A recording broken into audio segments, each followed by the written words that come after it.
highly respect to the triple gem, Lord Buddha, Dhamma, and Sangha.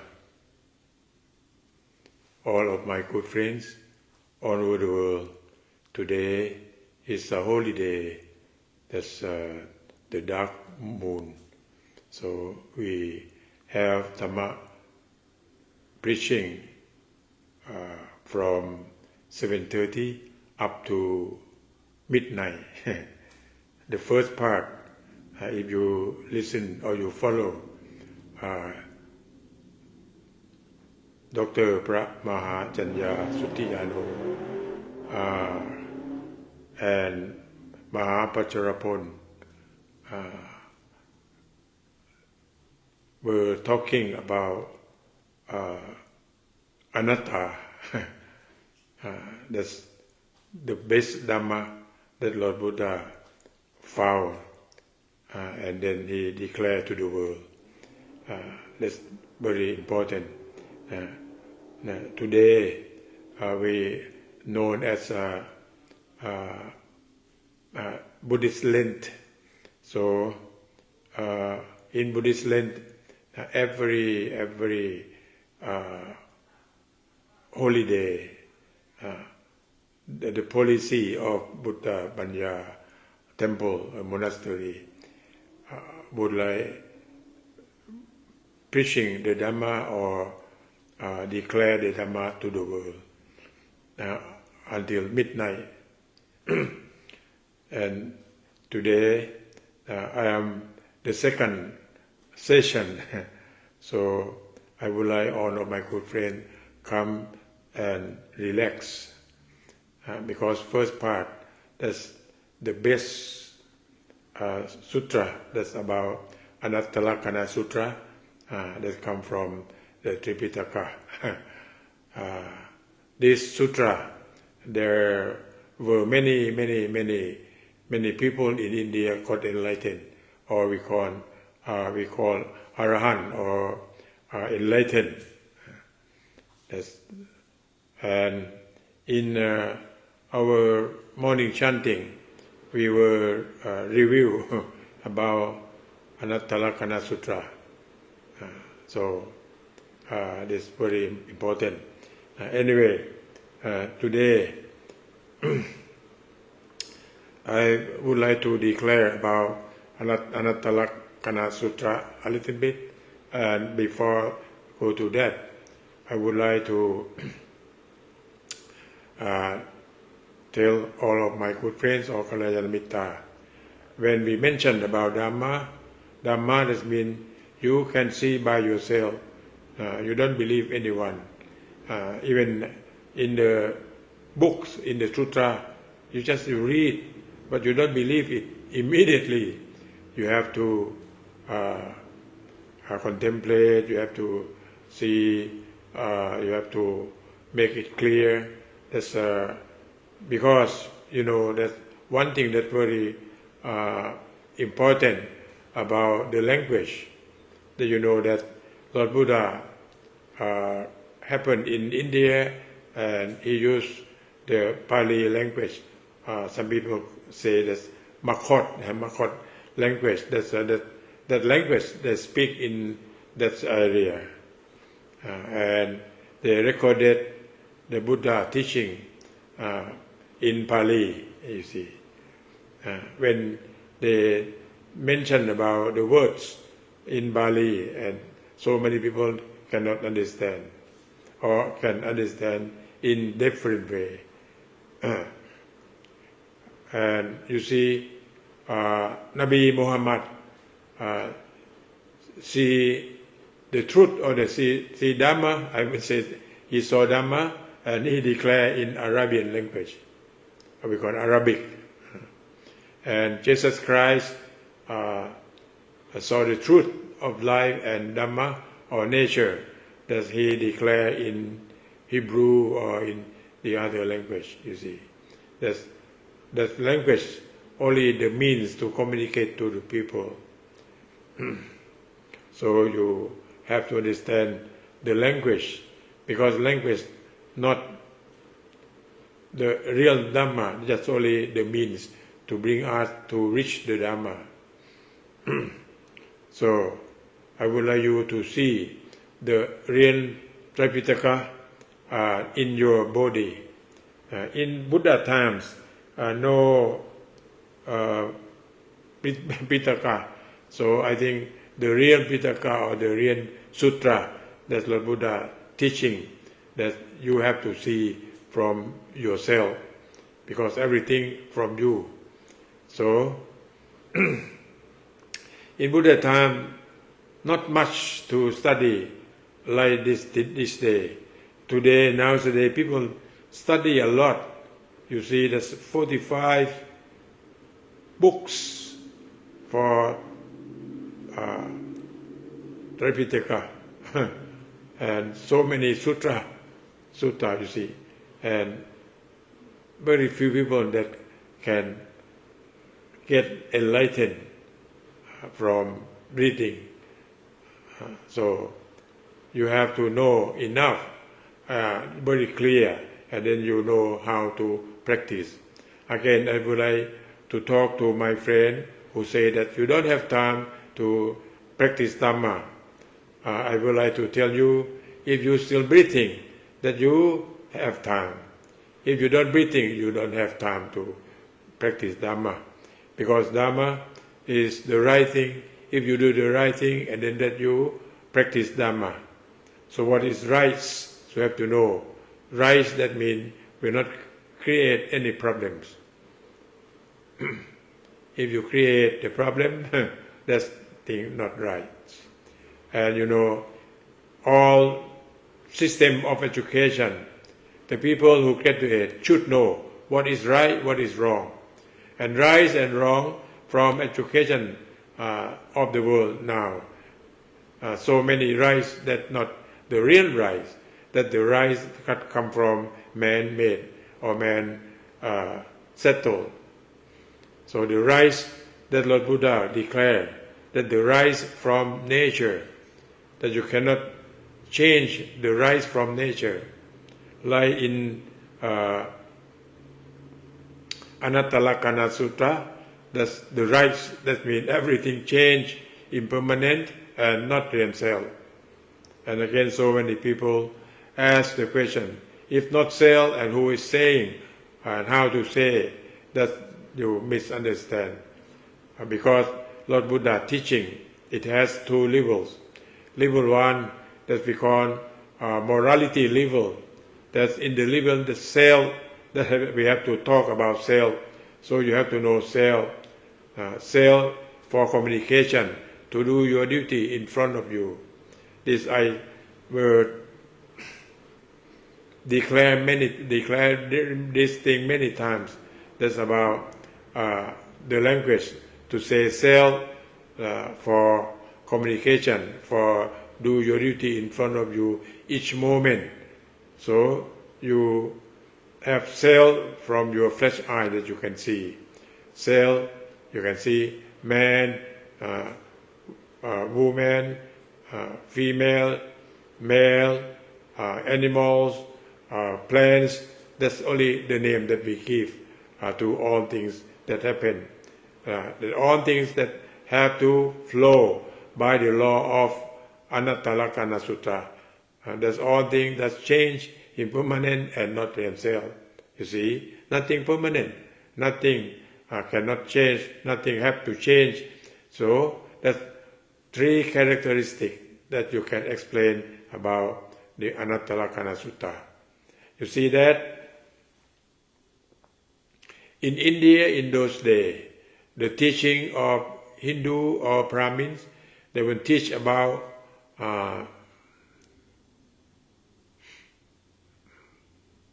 anatta, but they use the other words. They use Ataman. Ataman. Ataman, that's in person, that's normal Ataman. And the great Ataman, that means everybody, when they pass away, they have to go back to the great Ataman. You see that Ataman, that means the big cell.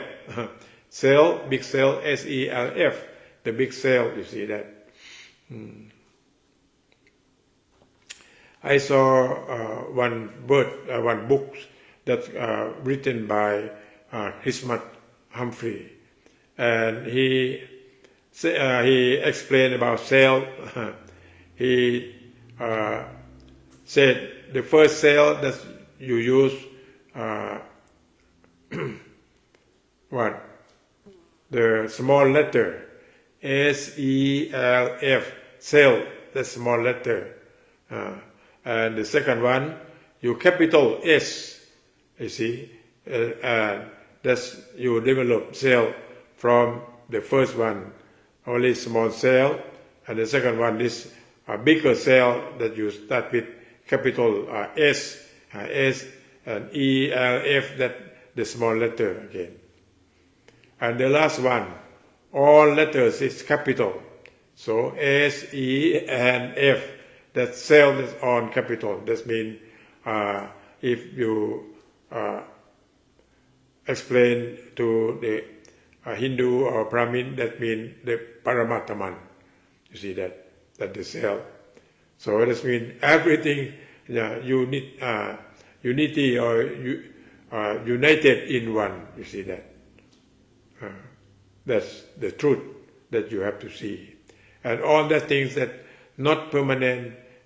change and not real self. All things in nature is change, impermanent and not real self is going like that. And again, Lord Buddha never say in one way, self or not real self. He say about, about atta, the self, and niratta, Atta, that means self that you cling or you attach. Now you have a real self, you see that. And then niratta, that means no self at all. That means when you pass away, that means everything's zero. That's set zero. So, and Lord Buddha teaching about anatta, that's in the middle way. Atta at the right side, anatta at the left side. No, atta at the right side, and niratta at the left side, or atta that's positive, and niratta that's negative. You see that. And anatta in the middle, the zero, you see. So that anatta, that's everything that come flowing by the law of cause and effect that happen in the natural phenomena. You see, all things come and go, that we call illusion, not real self. Now, like Dr. Brahmacharya and Mahapacharapon try to explain to you, but they explain in Thai. You see that. But Lord Buddha said about anatta in the middle, not atta, not niratta, but anatta. You see self, but not real self, because you see self from your flesh eye. You see self, but in fact, self just only happen and go. Nothing permanent. Our flesh eye cannot see that all things change. You see your hair on your head is growing, but you cannot see it. It's growing all the time, but you see your hair when your hair long and you have to cut it. Your clothes that you wear is getting old, but you cannot see it. Even you yourself is getting old or passing or dying every breathing in and breathing out. When you're breathing in, finish. You're breathing out, that's finish. Everything happen and go. You never come back anymore. So your life, when you're breathing 18 times, that means your body or your life get old. 1 minute, you see that. That you are not the same person.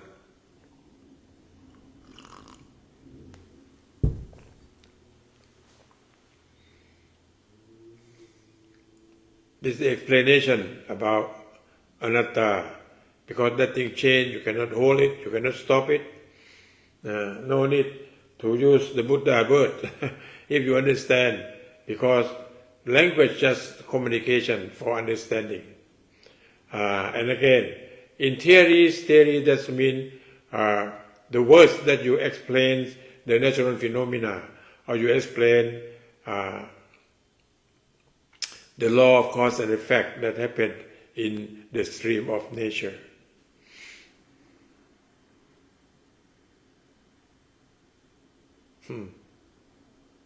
All of my good friends, if you know this, and then you will see very clear. So I would like to explain in Thai in some word. Atta, Niratta, Anatta. Atta, that คนเข้าใจว่ามีตัวตนที่ยึดถือเป็นตัวตนเป็นของตนนี่ก็เข้าไปยึดถือ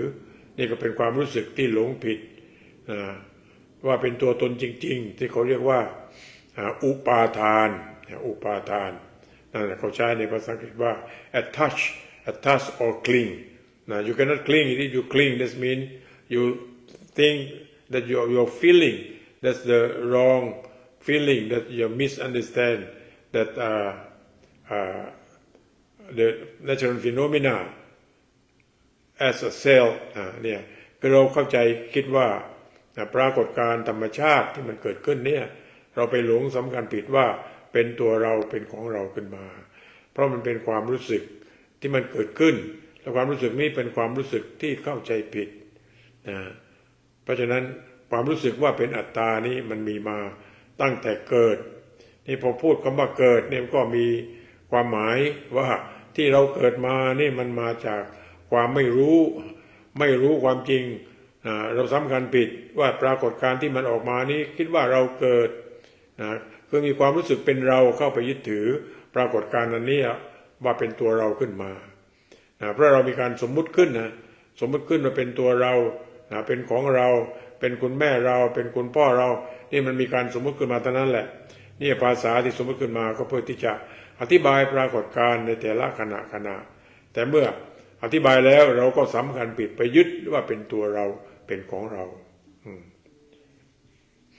เพราะทุกสิ่งมันเปลี่ยนแปลงมันหยุดไม่ได้นี่คือความถูกต้องของธรรมชาติเพราะฉะนั้นญาติโยมจะต้องอยู่กับความถูกต้องของธรรมชาติ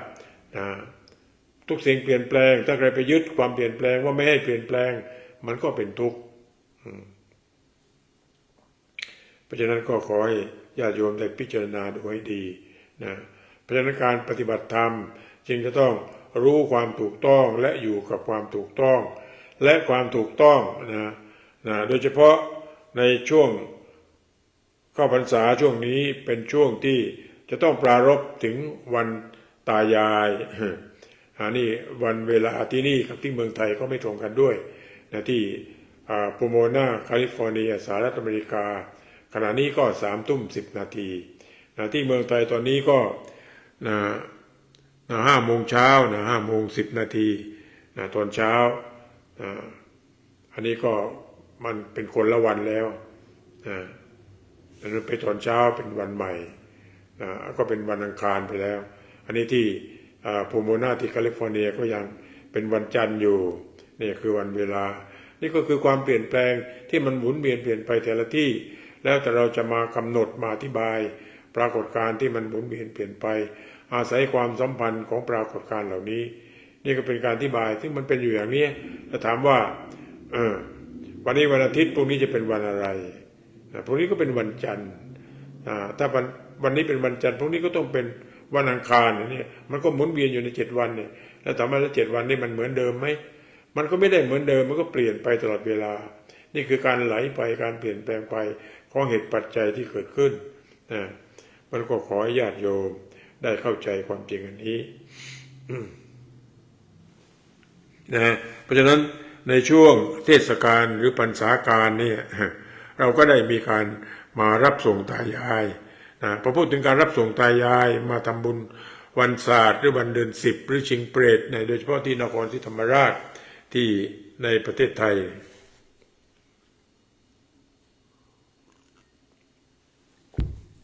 ก็ทำกันอย่างจริงจังแต่เดี๋ยวนี้มันก็กลายเป็นการค้าเป็นการพาณิชย์ไป มีการจัดงานเพื่อจะขายของขายโน่นขายนี่นะก็มีธุรกิจเกิดขึ้นหลายอย่างเนี่ยที่จริงประเพณีเหล่านี้มันทำเมื่อก่อนนี้มันก็ไม่มีมามุ่งเน้นเรื่องของเศรษฐกิจแบบนี้นี่มันก็มีความเปลี่ยนแปลงในรูปแบบของการใช้ชีวิตของผู้คนยังไงก็ดีการรับส่งตายายนี่ก็เสร็จสิ้นไปแล้วที่เมืองไทยก็เสร็จสิ้นไปตั้งแต่วันพระที่แล้วเป็นการส่งมีการรับมีการส่งที่นี่ ที่วัดพุทธปัญญาโพโมนาแคลิฟอร์เนียนี่เราก็จัดไปเมื่อวานเป็นวันศาสตร์เดือน10ก็เป็นวันพระขึ้น15 ค่ำเราก็จัดก็มีผู้คนมานี่เราก็จัดโดยการเหมือนกับวันกตัญญูวันระลึกถึงพระคุณนี่ก็เป็นธรรมะในระดับศีลธรรมระดับศีลธรรมนี่มีความสำคัญมากเพราะเป็นระดับที่ทำให้ผู้คนในโลกนี่อยู่ร่วมกันอย่างผาสุกศีลธรรมก็แปลว่าพวกเราจะต้องมีศีลมีธรรมอันนี้เป็นระดับอัตตาซึ่งสำคัญว่าเป็นตัวตนอยู่เพราะเราก็ต้องทำตัวตนให้ดีนี่พระเจ้าโตท่านสอนไว้แล้วในโอวาทปาติโมกข์ว่าเราจะไม่ทำชั่วทำแต่สิ่งดีๆดีก็คือถูกต้องคือไม่เบียดเบียนกันเนี่ยพูดสั้นๆคือไม่เบียดเบียนกันทุกฝ่ายถูกต้องแน่นอนรวมทั้งการไม่เบียดเบียนตนเองด้วยนี่ถามญาติโยมว่ามาพูดกล้อมเข้ามาใกล้ตัวญาติโยมนี่กำลังเบียดเบียนตัวเองหรือเปล่าเบียดเบียนตัวเองนี่มันลึกเข้ามาจากเบียดเบียนมาจากข้างในโยมไปดูซิว่าที่โยมเป็นทุกข์อยู่ทุกวันนี้มันเป็นการเบียดเบียนไหมแล้วที่เบียดเบียนนั้นมันเบียดเบียนมาจากอะไรทำไมโยมจึงเป็นทุกข์ญาติโยมเป็นทุกข์เพราะอะไรเนี่ยก็เพราะเราไม่รู้จักตัวเองตามที่เป็นจริงว่าตัวเองแท้จริงมันไม่ได้มีมันเป็นปรากฏการณ์แล้วเราก็หลงเข้าไปสำคัญผิดเข้าไปยึดมั่นถือมั่นว่าเป็นตัวเราเป็นของเราอย่างนี้มันก็จะเป็นทุกข์อากาศที่นี่นะญาติโยมมันแห้งมากอาตมาพูดแป๊บเดียวเดี๋ยวคอแห้งหมดแล้ว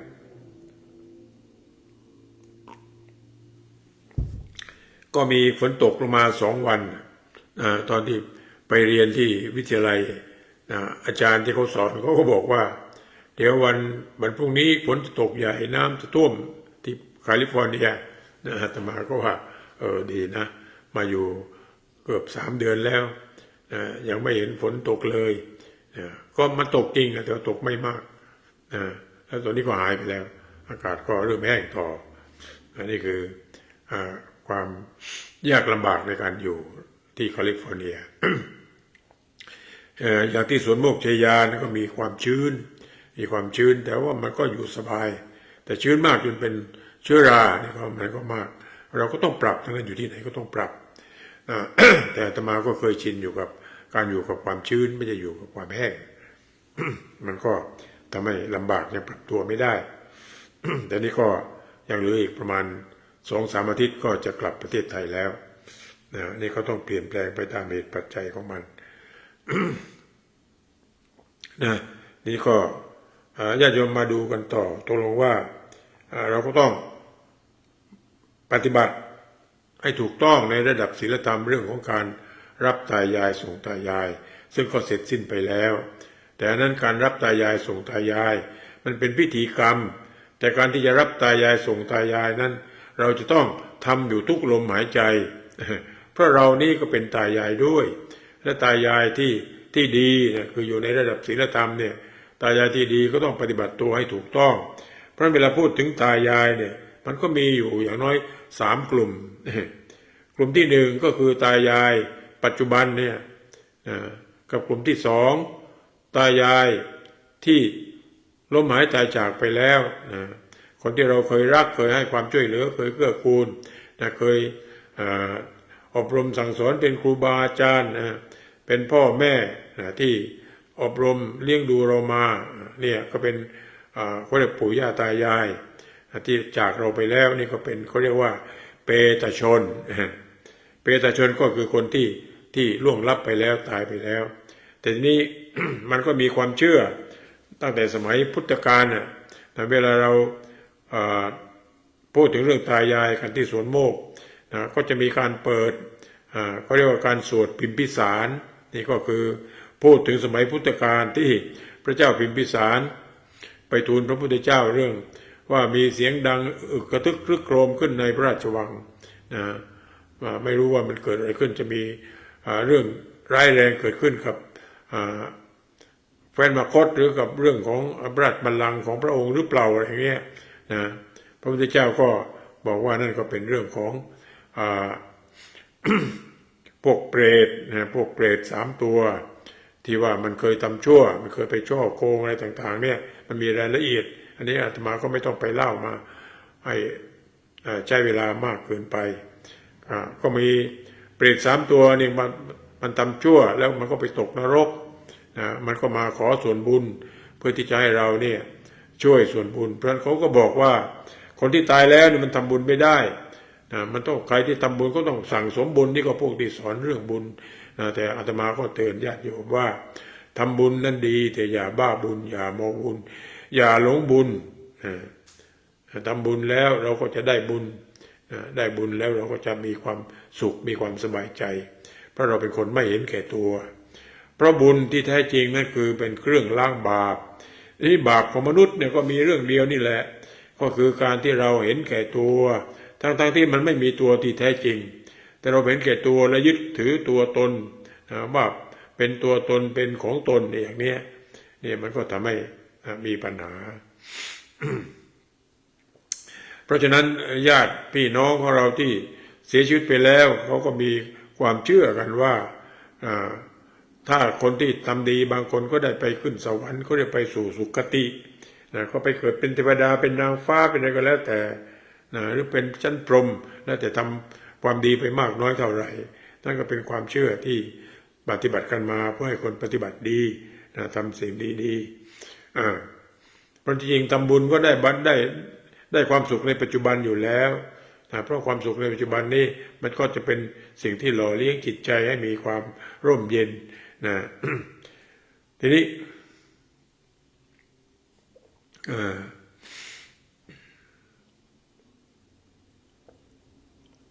บางคนที่เสียชีวิตไปแล้วอาจจะไปตกนรกอยู่ในขุมนรกต่างๆซึ่งเขาก็อธิบายกันมากมายในขุมนรกไปสู่ทุกขติ เพราะฉะนั้นถ้าใครที่ไปในงานศพจะได้ยินเวลาก็กรวดน้ำแผ่ส่วนบุญไปให้นี่เขาก็บอกว่าถ้าไปอยู่ในที่ทุกข์ก็ขอให้พ้นทุกข์ถ้าไปอยู่ในที่สุขก็ขอให้สุขยิ่งขึ้นไปนี่ก็เป็นระดับศีลธรรม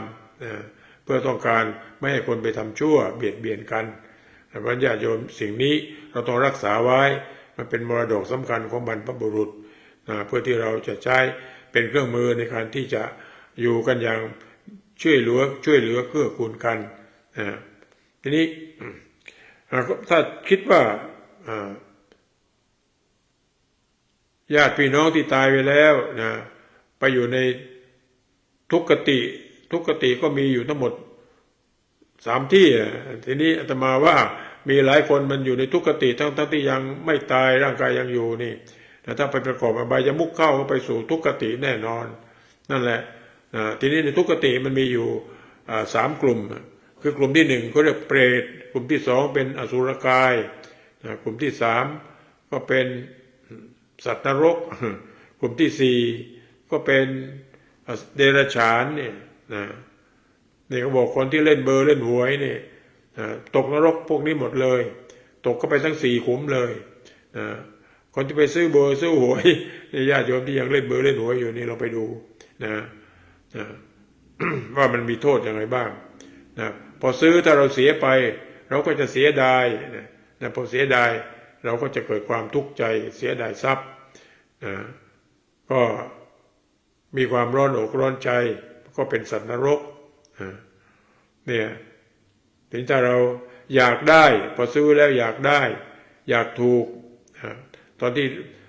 เบอร์ยังไม่ออกเราก็อยากเงี่ยหูฟังอยู่คอยเฝ้าดูอยู่พออยากปั๊บนั้นก็กลายเป็นเปรตถ้าอยากมากอยากได้มากมันก็จะเป็นเปรตมันก็จะเปรียบเทียบอารมณ์ทางจิตที่จริงก็สร้างเป็นภาพขึ้นมานั่นคือพยายามวาดภาพว่าความรู้สึกของจิต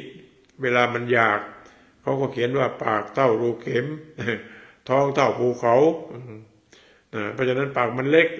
มันก็กินได้น้อยๆมันกินไม่รู้จักอิ่มไม่รู้จักพอเพราะที่นครศรีธรรมราชเขาจึงทำลาเป็นเส้นๆปากมันเท่ารูเข็มก็สามารถกินได้เปรตกินได้อย่างนี้เขาก็มีความเชื่ออย่างนั้นทีนี้ถ้า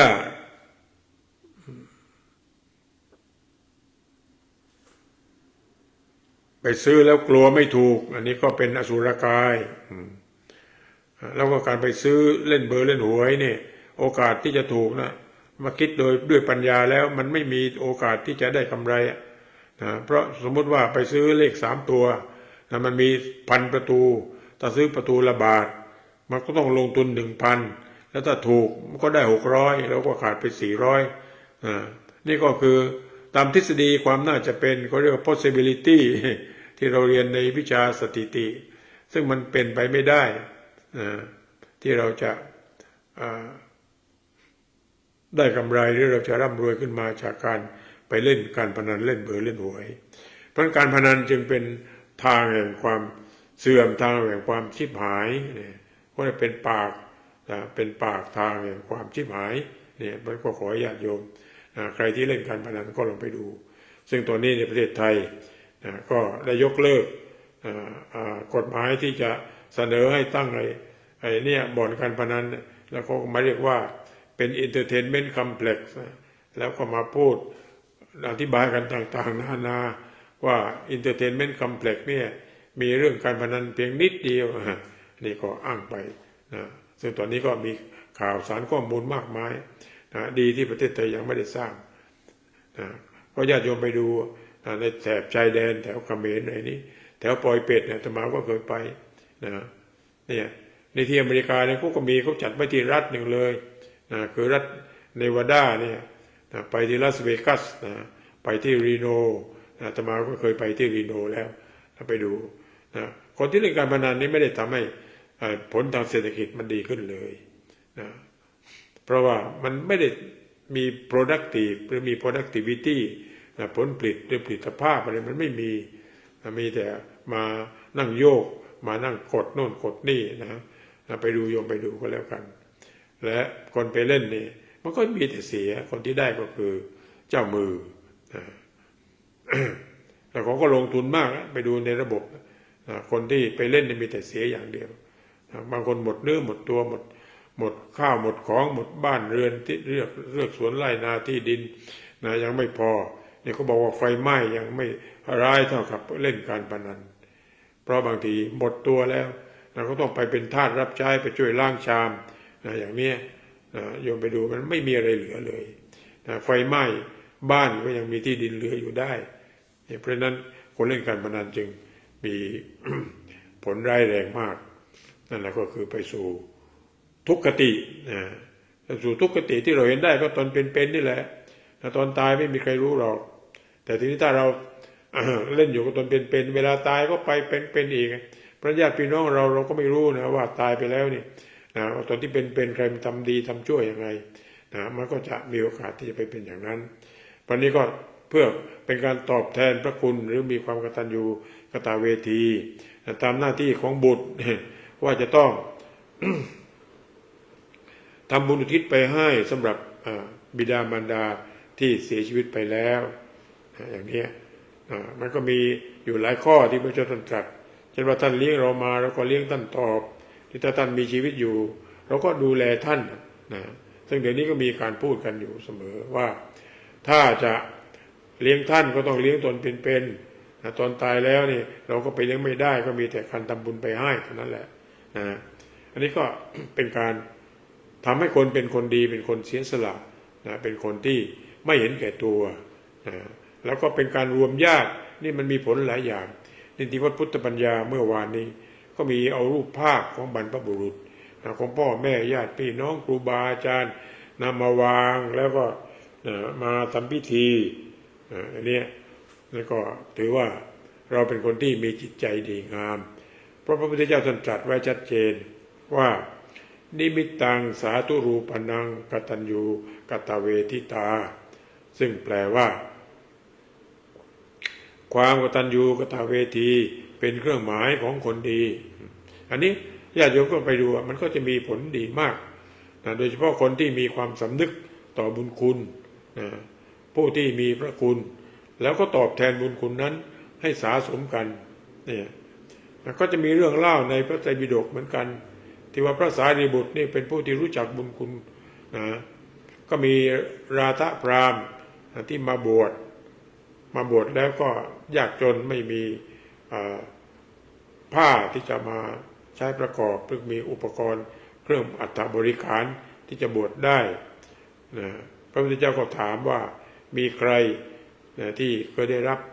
การช่วยเหลือจากราธะพราหมณ์บ้างอันนี้พระสารีบุตรก็จำได้ว่าราธะพราหมณ์นี่เคยใส่บาตรมา1 ช้อนพระสารีบุตรก็เลยรับเอาราธะพราหมณ์มาบวชจนทั้งราธะพราหมณ์ก็บวชแล้วก็บรรลุธรรมเป็นพระอรหันต์ได้นี่คือพระสารีบุตรนี่แม้แต่เขาใส่ข้าวมาช้อนหนึ่งก็ยังรู้สึกว่าเขามีบุญคุณเราก็ต้องตอบแทนคุณเนี่ยนี่ก็เป็นตัวอย่างของผู้มีกตัญญูกตเวทีอย่างพระสารีบุตรซึ่งเป็นอัครสาวกเบื้องขวานี่ก็เป็นเรื่องเล่านะซึ่งชี้ให้ดูว่าคนดีเขาจะ มีความกตัญญูกตเวทีซึ่งพระอรหันต์นี่ก็มันพ้นสิ่งเหล่านี้ไปแล้วแต่ท่านก็ต้องปฏิบัติเพื่ออยู่ร่วมในสังคมอย่างนี้นะก็ต้องปฏิบัติในระดับศีลธรรมก็คือต้องปฏิบัติในสิ่งที่ต้องการให้ผู้คนในสังคมนี้ปฏิบัติต่อกันนะช่วยเหลือเกื้อกูลกันนะเพราะฉะนั้นวันศาสตร์หรือวันตายายที่มาจัดที่วัดพุทธปัญญาที่พรหมโอนาถเมื่อวานนี้ก็เสร็จไปแล้วก็น่าจะเป็นสิ่งที่เป็นการ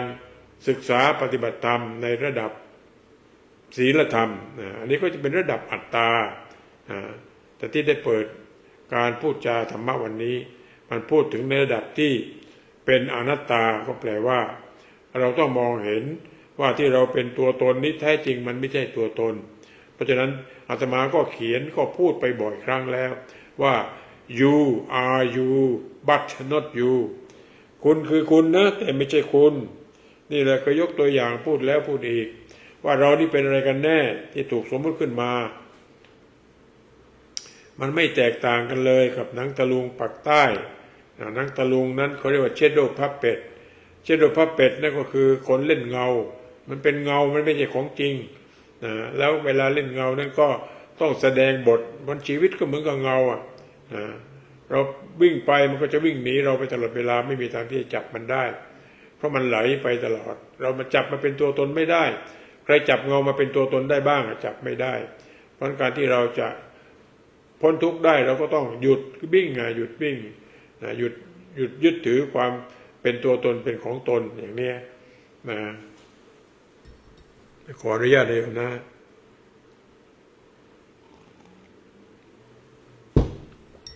ก็พูดภาษาอังกฤษบ้างภาษาไทยบ้าง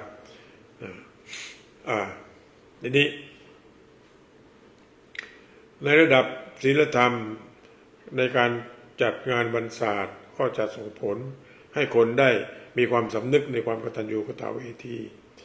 เนี่ยอย่างที่นี่เนี่ยอาตมาก็มีความซาบซึ้งใจที่เห็นผู้คนเขามีความกตัญญูกตเวทีเนี่ยมีบางคนนี่ก็เคารพครูบาอาจารย์ญาติพี่น้องก็เอารูปมาตั้งแล้วก็มาทำบุญก็ได้ช่วยเหลือสาธารณกุศลอย่างนี้ที่ก็เป็นการสละความเห็นแก่ตัวเป็นโอกาสให้เราได้สละความเห็นแก่ตัวก็ได้กล่าวไปแล้วว่าปัญหาของมนุษย์ที่สำคัญที่สุดคือความเห็นแก่ตัวทั้งที่ตัวมันไม่ได้มีอยู่จริงมันเป็นตัวขึ้นมาโดยสมมุติทีนี้ก็กลับมาดูที่ได้กล่าวในเรื่องหนังตะลุงอีกนิดหนึ่งหนังตะลุงนี่ก็จะมีรูปหนังที่แกะเป็นตัวละครหรือเป็นตัวที่จะมาแสดงหลายตัวเหมือนกับชีวิตคนจริงๆมีทั้งเจ้าเมืองมีกษัตริย์มีเสนามีชาวบ้าน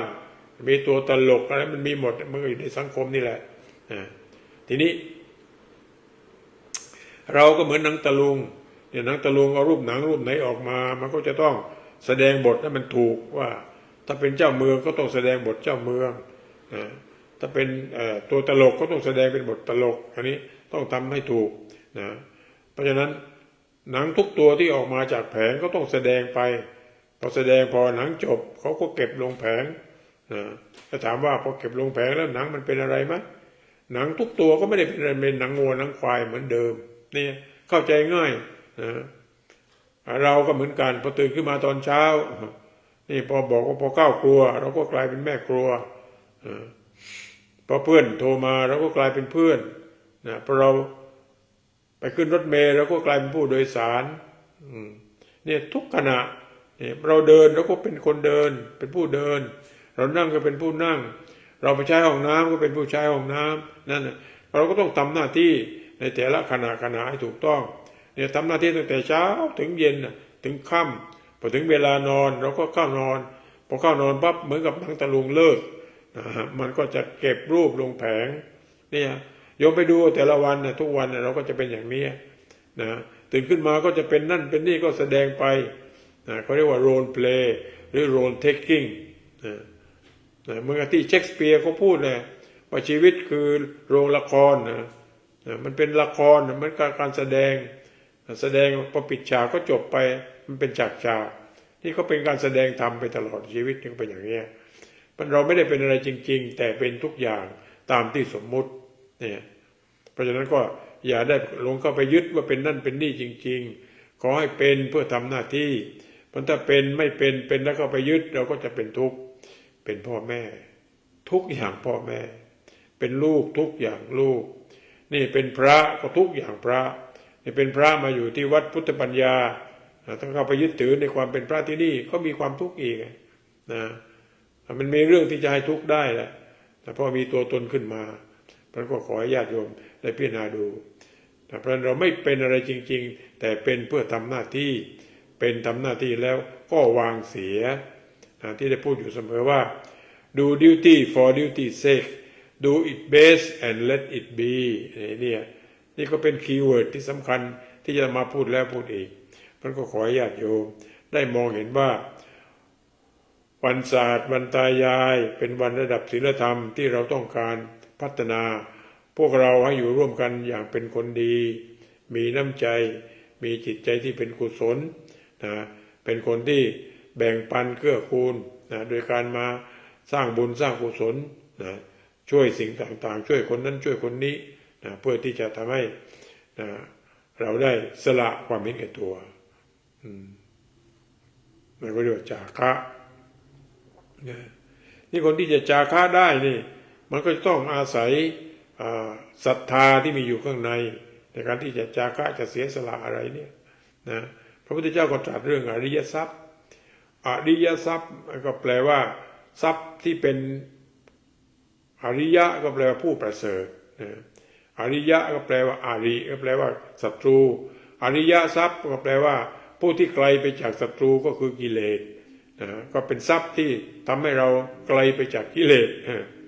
ซึ่งก็พระพุทธเจ้าตรัสไว้ใน7เรื่อง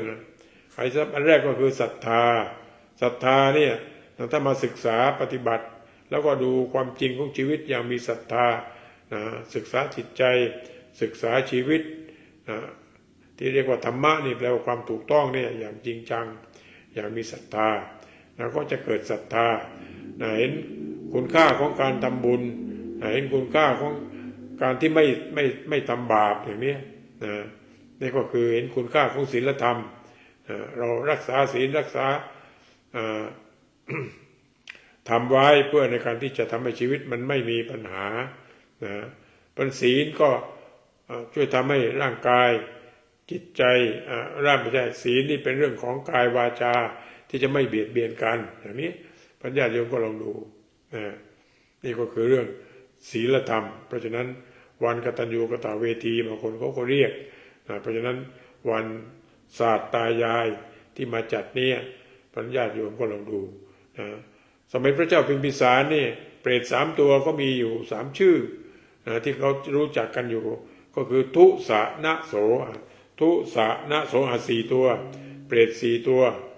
นี่ก็เป็นชื่อย่อที่จริงก็เป็นคำกล่าวที่เปรตมันขึ้นมานี่ก็เป็นเรื่องเล่าเพื่อต้องการให้คนได้ปฏิบัติที่จะทำบุญอุทิศไปให้นี่ก็เป็นการสร้างจิตของคนให้เป็นคนดีคนที่แม้เขาตายแล้วเราก็ยังระลึกถึงยังแบ่งปันยังช่วยเหลืออยู่ที่จริงคนที่ตายเขาไม่ได้รับโดยตรงบางคนก็พ่อแม่ชอบอะไรก็ทำอันนั้นมาถวายพระก็ดูมันพระเป็นไปรษณีย์ที่จะส่งไปให้พ่อแม่ที่จริงมันก็ไม่ใช่การทำอย่างนั้นก็เพื่อระลึกถึงพ่อแม่ทำให้เรานึกถึงที่ท่านได้เลี้ยงดูเรามาเพราะท่านชอบอะไรท่านเห็นเราก็ทำมาถวายพระพระไม่ใช่นายไปรษณีย์แต่ก็ทำให้เราได้ระลึกถึงพ่อแม่ของเราอย่างนี้เป็นต้นนี่ก็พูดโดยคร่าวๆทีนี้ก็ในระดับศีลธรรมเมื่อเราปฏิบัติหน้าที่แล้วเราเห็นแล้วว่าเรานี่มันไม่ได้เป็นอะไรนะจริงๆเนี่ยมันเป็นขึ้นมาโดยการสมมุติบัญญัติเมื่อเป็นแล้วเราก็จะได้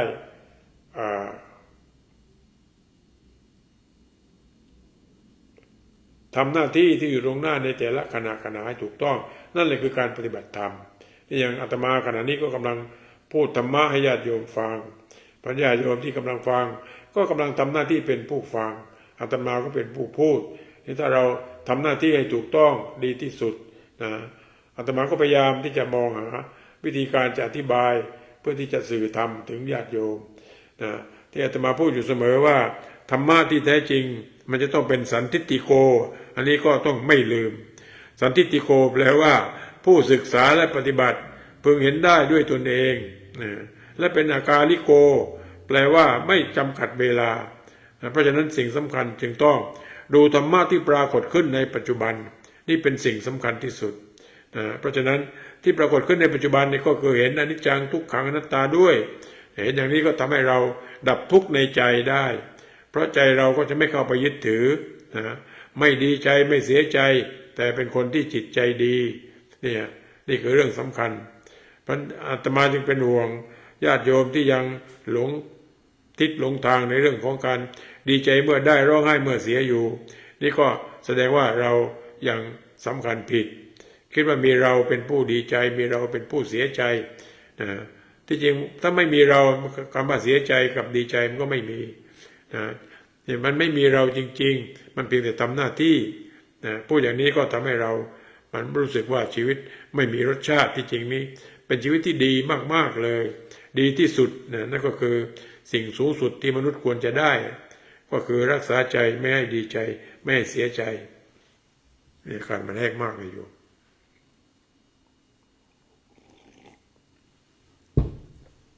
อาตมาจะย้อนกลับไปให้ดูนิดหนึ่งว่าพระพุทธเจ้าเกิดขึ้นเนี่ยเพราะพระองค์ต้องการที่จะดับทุกข์ในใจในเรื่องของศีลธรรมเนี่ยเขาสอนกันมาก่อนแล้วพระพุทธเจ้าเกิดขึ้นนี่มันก็ต้องรู้ความจริงว่าทุกสิ่งมันเป็นปรากฏการณ์ธรรมชาติที่เกิดดับเราจะเข้าไปยึดถือในความเป็นตัวเราเป็นของเราไม่ได้และพระองค์เห็นความจริงอันนี้ตอนที่พระองค์ ไปนั่งสมาธิตั้งแต่หัวค่ำจนกระทั่ง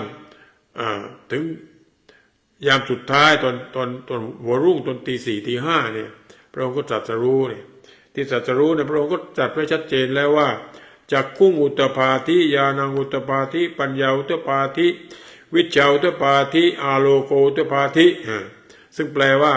จักษุเกิดขึ้นแล้วนั่นคือมีตานี่คือตาแห่งปัญญามันมองเห็นความจริงแล้วเห็นว่าทุกสิ่งแหละมันเกิดดับแล้วลับไปมายึดถือในความเป็นตัวตนเป็นของตนไม่ได้นั่นคือสิ่งที่พระพุทธเจ้าท่านทรงค้นมาตลอด6 ปีและได้คำตอบนี้แล้วทำให้พระองค์ได้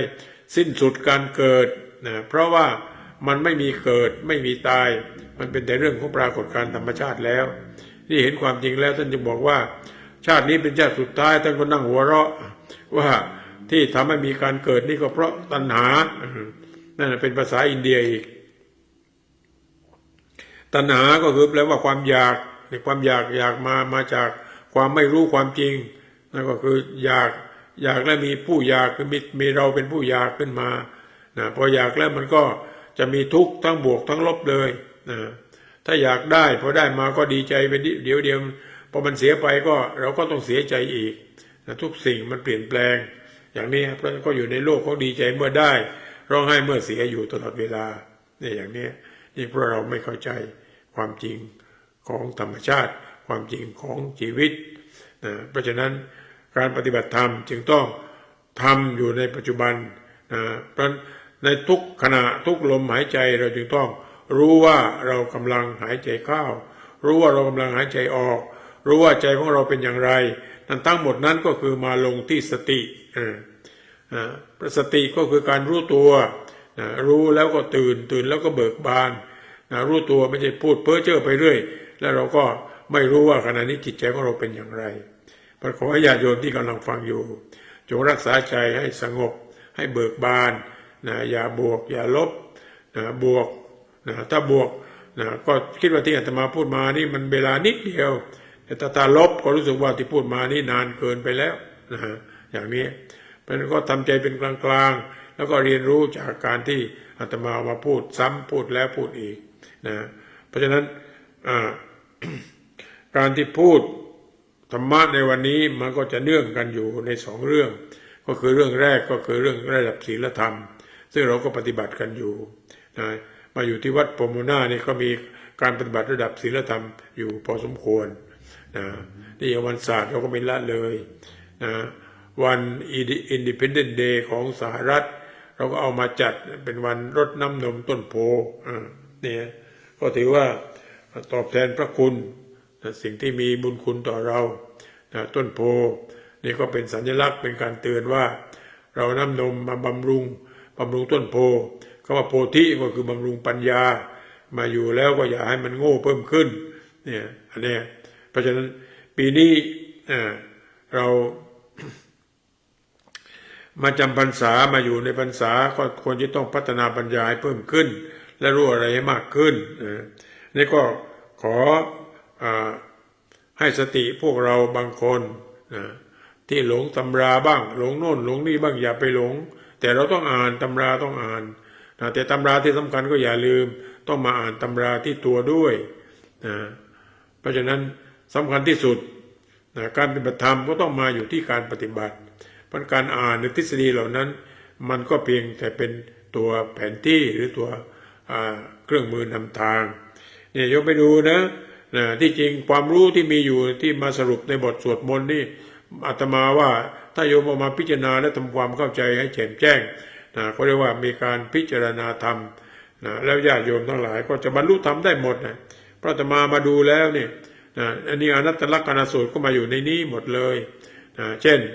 บอกว่ารูปังอนิจจังรูปังอนัตตารูปก็ไม่เที่ยงรูปก็ไม่มีตัวตนเนี่ยพูดหมดเลยและโดยเฉพาะบทพิจารณาสังขารโยมไปดูมันพูดอะไรไว้เยอะเลยที่ไปรวบรวมคำสอนเหล่านั้นเอาไว้เพราะญาติโยมอย่ามัวแต่พูดปากเปล่าพอพิจารณาถ้อยคำที่เขาเขียนมาให้เราอ่านแล้วให้โยนิโสมนสิการเข้ามาที่ใจและมองให้เห็นตามที่มันเป็นจริงในอย่างนี้แล้วเราจะเกิดความเบื่อหน่ายในสิ่งที่เราก็ไปหลงยึดหลงเป็นหลงดีใจเมื่อได้หลงร้องให้เมื่อเสียทุกอย่างมันก็เกิดดับลับไปทำหน้าที่ให้ถูกต้องดีที่สุดที่อยู่ตรงหน้าในแต่ละขณะชีวิตเราก็จะไม่ต้องเป็นทุกข์นั่นแหละพระพุทธเจ้าท่านตรัสรู้ได้ก็เพราะท่านเห็นความจริงอันนี้โดยอาศัยจิตเพราะฉะนั้นก็ขอเชิญชวนญาติโยมให้ฝึกสมาธิฝึกจิตใจให้มากขึ้นตลอดพรรษานี้เพื่อทำให้จิตใจของเราได้เบิกบานได้ธรรมะพูดไปมากเท่าไรมันก็ไม่มีประโยชน์ถ้าเราไม่นำมาสู่การปฏิบัติเพราะฉะนั้นหลายคนก็บอกว่าทำธรรมะแต่ถ้าไม่ทำมันก็จะไม่มีผลอะไรเพราะฉะนั้นเราก็ต้องลงมือทำลงมือปฏิบัติและปฏิบัติเมื่อไรปฏิบัติเดี๋ยวนี้เลยเนี่ยหายใจเข้ารู้หายใจออกรู้รู้ก็คือตัวสติที่เราเกิดเรื่องอยู่เพราะเราไม่รู้เนี่ยจะมาคอแห้งแล้ว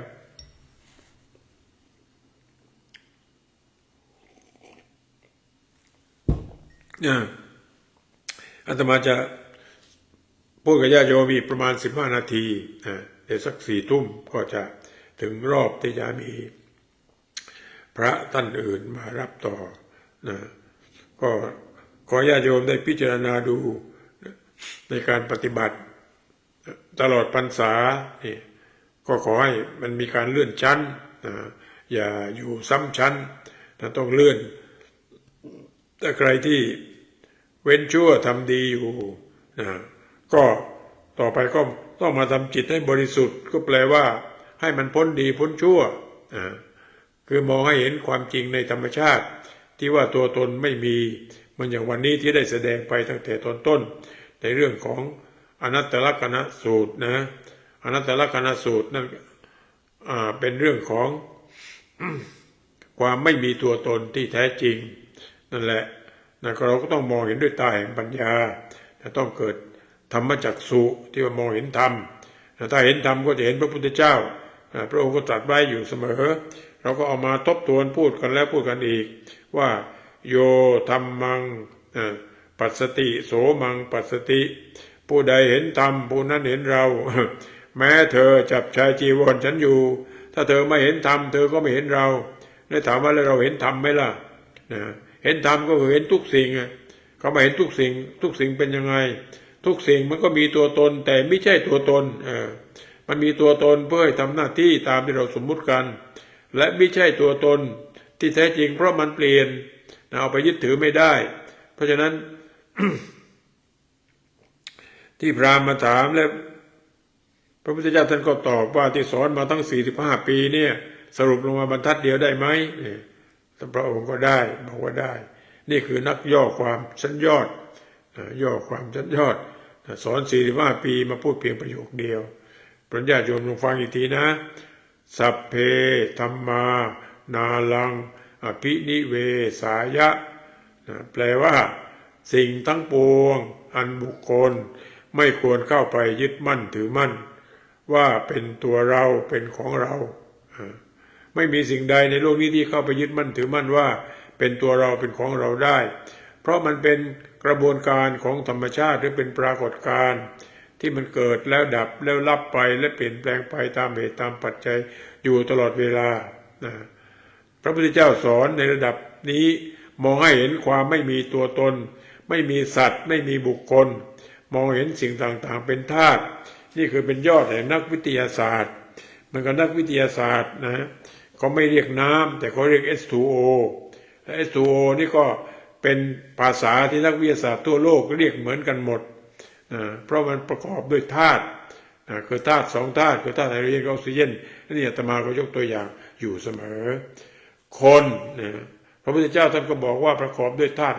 6เพราะอย่าได้ไปหลงว่าเป็นตัวเราขึ้นมาเนี่ยธาตุมันมาประกอบกันเข้าเขาเรียกว่าสังขารเนี่ย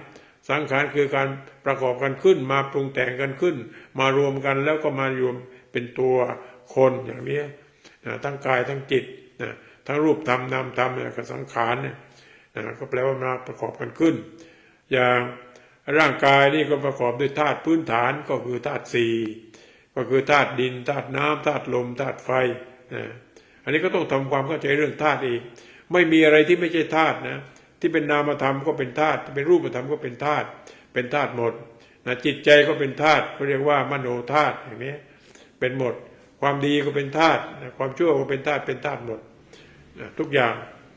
ไม่มีอะไรที่ไม่ใช่ธาตุนี่คือภาษานักวิทยาศาสตร์ชั้นยอดแต่นักวิทยาศาสตร์ที่เขาเรียนรู้กันในทางระบบการศึกษาของโลกทุกวันนี้เขาก็มองธาตุที่เป็นวัตถุไม่ได้มองธาตุทางจิตใจพระพุทธเจ้ามองทุกอย่างเป็นธาตุหมดและธาตุเหล่านั้นมันก็เป็นไปตามเหตุปัจจัยเมื่อธาตุนี้มารวมกับธาตุนี้จึงเกิดสิ่งนี้นี่แหละนั่นคือกฎอิทัปปัจจยตาว่าเมื่อสิ่งนี้มีสิ่งนี้มีสิ่งนี้จึงมีเมื่อสิ่งนี้ไม่มีสิ่งนี้ไม่มีสิ่งนี้ก็ไม่มีนี่เป็นอย่างนี้แต่พวกเราที่มานั่งกันอยู่เนี้ยเราก็ไปดูที่มันมาจากกฎอันเนี้ยเมื่อสเปิร์มพบไข่ก็เกิด fertilization ชื่อแท้ก็ไม่มีหรอกพอโตขึ้น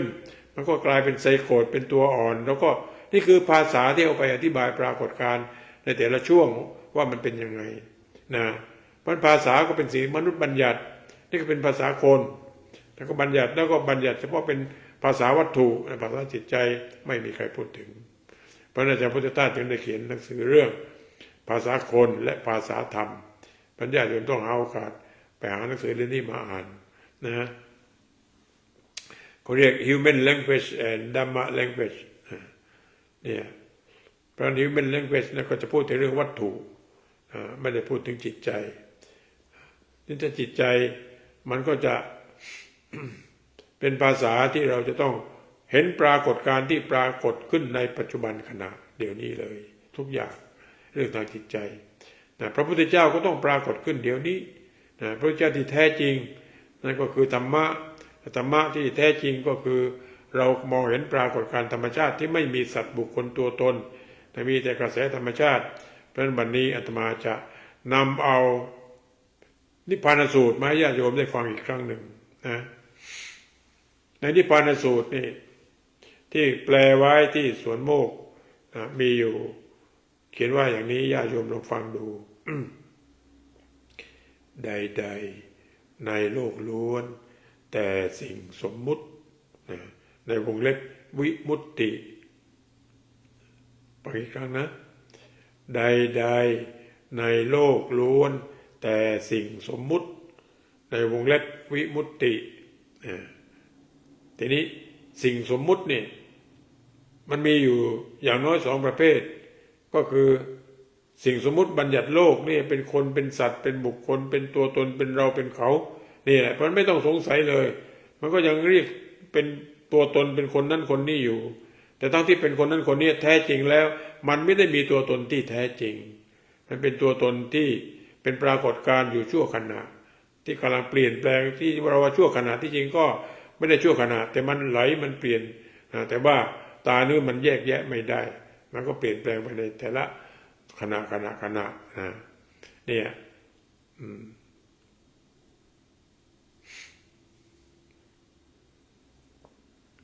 ต้องบอกว่าสิ่งที่สมมุติบัญญัติโลกมันก็มีเป็นสัตว์บุคคลตัวตนมีความดีมีความชั่วเนี่ยเพราะฉะนั้นบอกบัญญัติโลกนี้จะต้องเป็นคนดีไม่ทำชั่วมีศีลมีธรรมทีนี้สมมุติบัญญัติอีกอันหนึ่งเรียกว่าสมมุติบัญญัติธรรมบัญญัติธรรมก็ที่ได้กล่าวไปแล้วตะกี้ว่าทุกอย่างเป็นธาตุตามธรรมชาติเนี่ยมนุษย์นี่ก็ประกอบด้วยธาตุหกก็คือดินน้ำลมไฟอากาศธาตุวิญญาณธาตุธาตุเหล่านี้มารวมกันแล้วต้องมารวมกันอย่างมีสัดส่วนที่พอเหมาะถ้าเกิดผิดสัดส่วนหรือเกิดเสียดุลเข้ามามันก็จะแตกสลายหายไปน้ำก็กลับไปสู่น้ำในกระแสธรรมชาติตามเดิมซึ่งที่จริงมันก็อยู่ในกระแสธรรมชาติอยู่แล้วเพราะชีวิตจึงไม่ต้องกลับไปสู่ธรรมชาติมันอยู่ในธรรมชาติอยู่แล้วแต่เราไม่รู้ตัวเพราะไปสำคัญผิดคิดว่าเรานี่แยกตัวออกมาจากธรรมชาติเป็นตัวตนเป็นของตนนี่คือความเข้าใจผิด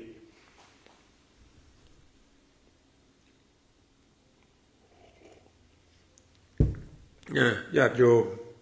มันก็ลองดูให้ดีว่าเนี่ยที่เป็นตัวเรานี่ดูสิมันมีธาตุหกไหมที่บอกไปโรงพยาบาลเขาใส่ประหลอดวัดธาตุไฟถ้าเราสูญเสียน้ำจากการดีไฮเดรชันถ่ายไปมากเราก็ต้องเติมน้ำเนี่ย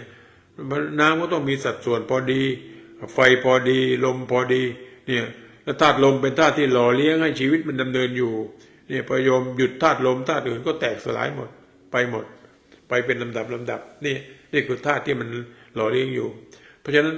น้ำที่เราดื่มนี่มันก็มาจากธาตุไฮโดรเจนออกซิเจนถ้าเราแยกเอาธาตุสองธาตุนี้แยกออกจากกันสิ่งที่เป็นน้ำก็หายไปในธาตุหกนี่แต่แยกออกปั๊บสิ่งที่เรียกว่าคนมันก็ไม่มี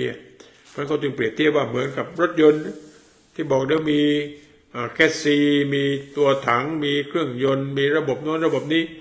พอประกอบปั๊บมันเป็นตัวรถยนต์ขึ้นมาพอแยกออกเป็นชิ้นส่วนแล้วรถยนต์ความเป็นรถยนต์ก็ไม่มีอย่างนี้มันแบบเดียวกันเลยนี่ก็คือการมองให้เห็นอนัตตาแล้วที่เป็นชิ้นๆเหล่านั้นมันก็ยังมีการเปลี่ยนแปลงก็ทนสภาพเดิมไม่ได้แล้วก็ในสุดก็แตกสลายหายไปหมดไม่มีอะไรเหลืออยู่นี่ก็คือเรื่องของสมมุติบัญญัติธรรมเพราะบัญญัติธรรมนี่เหมือนกับภาษานักวิทยาศาสตร์ที่เรียกเป็นธาตุ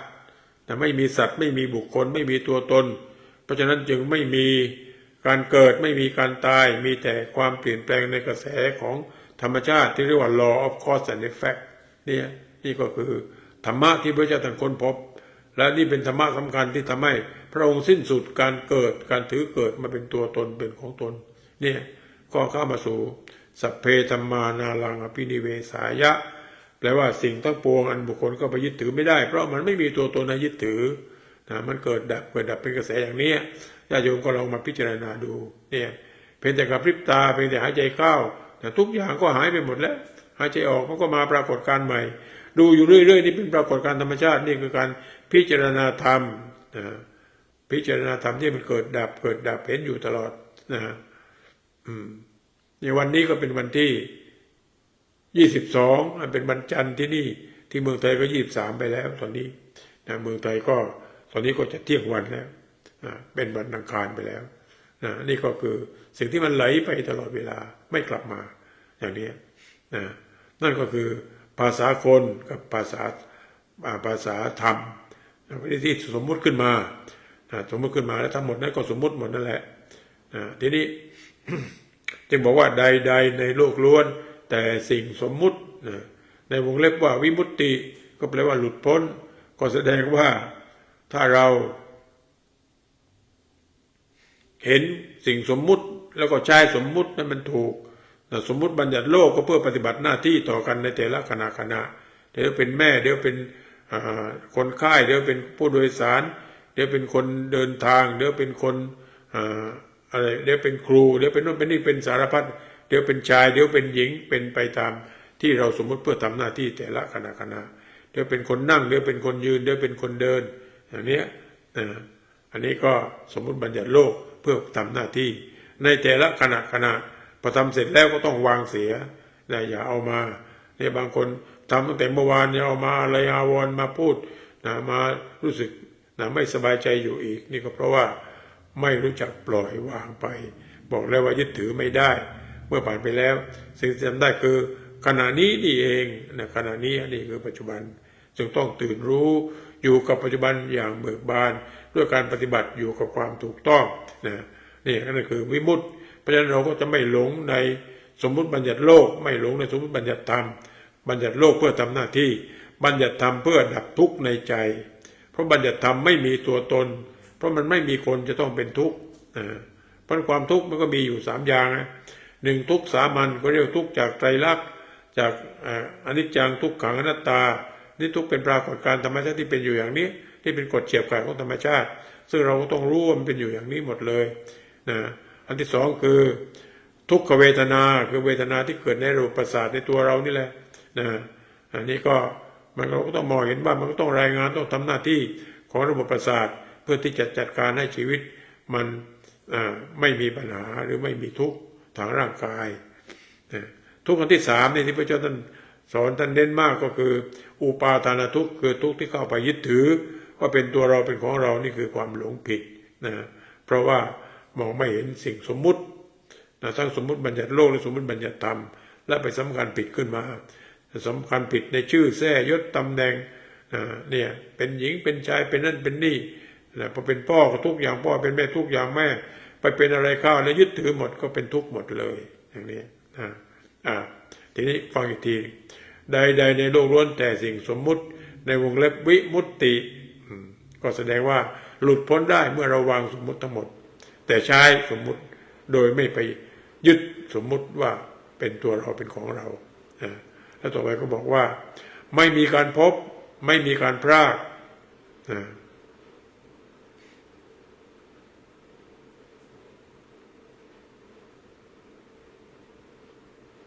ไม่ใช่อะไรทั้งสิ้นนี่คือพระนิพพานในสากลจักรวาลเนี่ยเพราะฉะนั้นมันอยู่ในโลกสมมุติแล้วก็ใช้สมมุติแล้วก็วิมุตติก็โดยการไม่หลงไม่ไปยึดก็คือไม่มีตัวตนมันก็ไม่เข้าไปยึดมันก็เป็นตัวตนขึ้นมาโดยสมมุติเพื่อทำหน้าที่เราก็ไม่มีการพบการพรากก็เป็นสมมุติขึ้นมาเพื่ออธิบายปรากฏการณ์ในแต่ละปรากฏการณ์เหล่านั้นว่าอันนี้พบอันนี้พรากอย่างนี้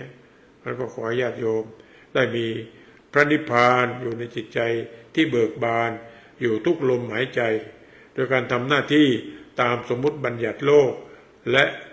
ไม่มีทุกข์เพราะเรารู้สมมุติบัญญัติธรรมไม่มีตัวตนไม่มีของตนและนี่ก็จะเข้าถึงความเป็นลูกที่ดีที่มาทำหน้าที่ในระดับศีลธรรมเป็นคนมีความกตัญญูกตเวทีในวันศาสตร์ที่วัดพุทธปัญญาได้จัดขึ้นเมื่อวานนี้นะและเราก็จะระลึกถึงพ่อแม่อยู่ทุกวันมีการทำบุญมีการอุทิศส่วนบุญกุศลไปให้นะเวลาก่อนจะนอนเนี่ยคนที่ทำพื้นฐานเหล่านี้ก็ทำให้จิตใจเขาดีเป็นคนดีนะไม่ทำให้พ่อแม่เสียใจปู่ย่าตายายไม่เสียใจที่มีลูกนะมาอยู่ในสังคมก็เป็นผลเป็นมรดกที่ทิ้งไว้ให้โลกเป็นมรดกที่มีคุณค่านะไม่สร้างปัญหาเกิดขึ้นแก่โลกใบนี้มีแต่ช่วยแก้ปัญหาให้โลกนี่คือลูกที่ดีและเราก็ไม่มีทุกข์เพราะเรามองเห็นว่าทุกสิ่งเป็นสักว่าธาตุตามธรรมชาติไม่มีสัตว์ไม่มีบุคคลไม่มีตัวตนไม่มีเรามีเขาเวลาที่อาตมาได้รับมอบหมายมาก็คิดว่าสมควรกับเวลาวันนี้คอแห้งมันก็เสียงอาจจะแหบไปนี่พยายามเอาน้ำมาดื่มแล้วนี่อากาศมันแห้งมากๆเข้าไปเรียนก็น้ำมูกไหลแล้วก็กลายเป็นภูมิแพ้เพราะอากาศมันแปรปรวนแล้วก็เราก็ไปโทษอากาศแต่ที่จริงก็มันก็เหตุปัจจัยที่ทำให้ร่างกายของเรามันปรับตัวได้ไม่ดีเป็นเพราะปรับตัวได้ไม่ดีมันก็เกิดความขัดแย้งขึ้นมันเกิดความขัดแย้งเราก็จะร่างกายก็จะรู้สึกไม่สบายแต่สำคัญต้องให้รู้ว่ามันไม่ใช่ตัวเราที่ไม่สบายแต่ร่างกายมันไม่สบายเพราะเป็นระบบประสาทมันก็ต้องรายงานนะมันก็ญาติโยมต้องรู้จักแยกแยะในการปฏิบัติหน้าที่มันจึงบอกว่ามีตัวตนแต่ไม่ใช่ตัวตน you are you but not you do duty for duty's sake do it best and let it be นะทำหน้าที่อย่างรับผิดชอบถูกต้องดีที่สุดที่อยู่ตรงหน้าในแต่ละขณะทำหน้าที่แล้วเราก็วางเสียนั่นแหละ do it best and let it be มันขอให้ญาติโยมทั้งหลายจงได้มีธรรมเป็นเครื่องที่จะทำให้ชีวิตอยู่อย่างสงบสุขมีพระนิพพานที่ปรากฏอยู่ในจิตใจทุกลมหายใจเข้าออกอย่าไปหวังพระนิพพานในอนาคตการเบื้องหน้าโน้นเทินไม่มีพระนิพพานต้องปรากฏขึ้นเดี๋ยวนี้ในจิตใจเดี๋ยวนี้ถ้าทำให้ปรากฏขึ้นอย่างต่อเนื่องไม่ได้ก็อย่างน้อยก็ต้องมองเห็นนิพพานที่อยู่ในปัจจุบันการขอให้ทุกท่านจงมีพระนิพพานเป็น ที่อยู่ในทุกลมหายใจจนถึงลมหายใจสุดท้ายด้วยกันทุกท่านทุกคนเจริญพร